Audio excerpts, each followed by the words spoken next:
अकारण करुण है, और जो कृपा देते हैं भगवत कृपा वो शरणागति के आधार पर है, और शरणागति का अर्थ हुआ कुछ न करना, इसलिए हमने सिद्ध कर दिया कि भगवान अकारण करुण है।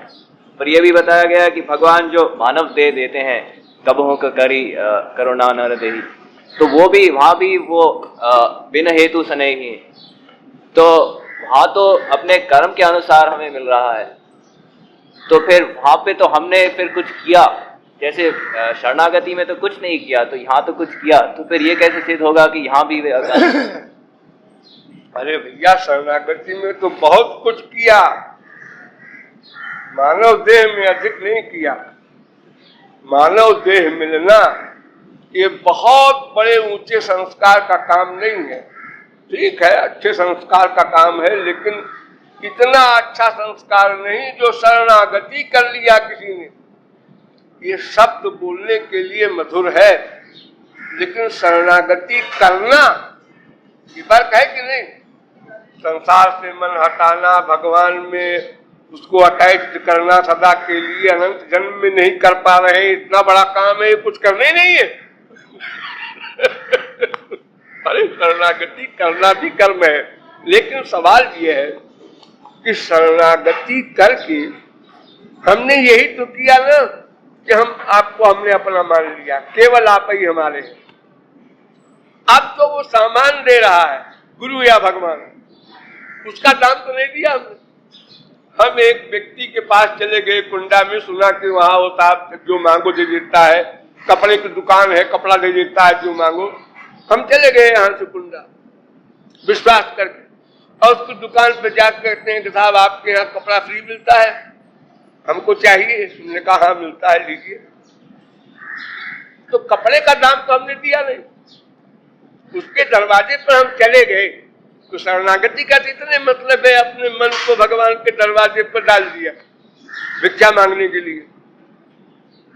तो इसलिए वो तो बहुत बड़ी बात है अकारण करुणा की। और मानव देह जो हमको भगवान ने दिया, उसमें हम कृपा इसलिए मानते हैं, कर्म जड़ है।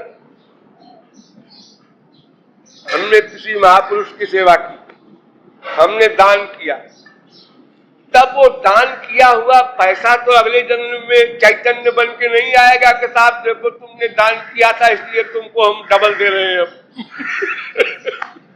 तो ये कर्मों का हिसाब रखना और ठीक समय पर बिना हमारे सोचे कहे फल दे देना, ये भगवान ने किया बिना वजह। अरे उनको क्या गरज पड़ी थी, कोई तनख्वाह दे रहे हैं उनको क्या? हम संसार में अपने हिसाब किताब के लिए कोई मुनीम रखते हैं, तनख्वाह देते हैं, तो हमारा हिसाब रखता है। और हमारे अनंत जन्मों के कर्मों का हिसाब रखने वाला उसमें से प्रारब्ध बना के, और हमको ठीक समय पर किसके घर में इसको जन्म दिया जाए। 6 अरब घर है, इसमें से किसके घर में इसको बाप बनाया जाए, इसके कर्मों का लेखा जोखा सब हिसाब करके उसके हिसाब से वहां जन्म देना, इतना बड़ा काम किया, इसलिए हम कृपा मानते हैं। वो दोनों जगह ऐसी अकारण कृपा नहीं है पागल की, जहां पाप किया है कोई बात नहीं, दे दो मानो दे, ये शरणागत नहीं, कोई बात नहीं, दे दो भगवत प्रेम। ये बोलने की भाषा है कि भाई भगवान नाम की पर्सनैलिटी ऐसी है जो दिव्य है। हम कुछ भी देंगे माइक होगा, शरीर देंगे, मन देंगे, बुद्धि देंगे, शरीर इंद्रिय मन बुद्धि के द्वारा जो कुछ देंगे वो भी मटीरियल होगा। जब हम चिंतन नहीं कर सकते उसका सही सही, तो देंगे क्या उसको? इसलिए वो अकारण करुण है। तुम केवल उसको आकार करुण मान करके सरेंडर कर दो। तो सरेंडर करना बोलने में तो कुछ न करना उसका अर्थ है, लेकिन कुछ न करने के लिए तमाम जन्म करना पड़ेगा पहले। ये नवधा भक्ति क्या है? नवधा भक्ति इसीलिए तो की जा रही है कि ये जो करना यहाँ है उसके बजाय वहां करो। यहाँ शरणागत हो उसकी जगह वहां करो। अगर हम शरणागत यहाँ न होते संसार में और फिर हमको कोई महापुरुष कहता कि वहां शरणागत हो जाओ, अरे लो एक चुटकियों में हो गए। लेकिन ये जो गड़बड़ कर चुके हैं अनंत जन्म, इसलिए हमको फिर इसको डाइवर्ट करके भगवान की ओर शरणागत करने में बहुत लेबर है। तो ये तो हमको करना ही पड़ेगा।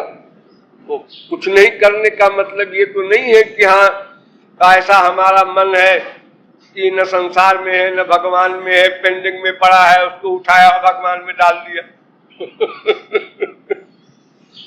इसलिए शरणागति को कुछ न करना भाषा में बोलते हैं विनोद के लिए। ये बहुत बड़ा करना है।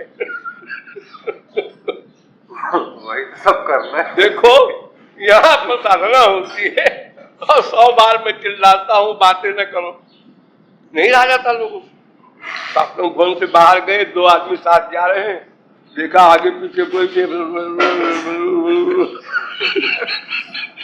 अब बताओ गुरु आज्ञा दे रहा है, तुम परमार्थ के कल्याण के लिए इतनी दूर से आए हो, शारीरिक कष्ट भी भोग रहे हो, जमीन में सो रहे हो, लेकिन वो ऐसी आदत है कि बिना वजह बिना बोले चैन नहीं।